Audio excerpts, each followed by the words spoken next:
And back home, there were also protests against the White House administration.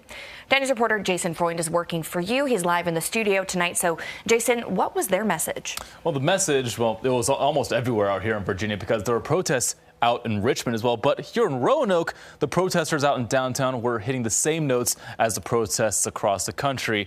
But they were more critical of Elon Musk and DOGE.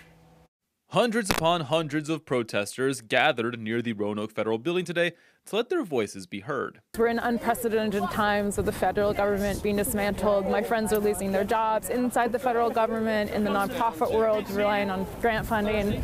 We just needed to give people a space to speak up and say that this is not okay. They had a lot of things in their mind as well.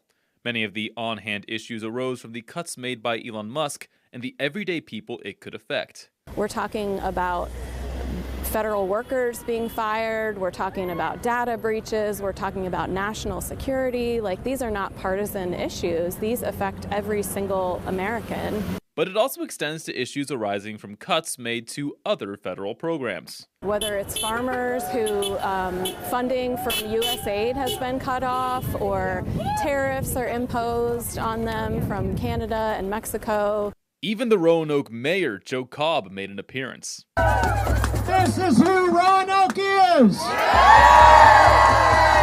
After he felt that he had a duty to the people of Roanoke. It's important to me to stand with the people of Roanoke who are reeling from the effects of many of these executive orders and decisions being made in Washington, D.C. And while the hope is for their voices to be heard all the way in D.C., here in Roanoke, at the very least, everyone was heard loud and clear. We're going to continue to offer the best that we can offer here as a city, all of our essential services, take care of our employees, make sure our citizens have access to the resources they need, and advocating with our congressional representatives to make sure that they know that they can count on us.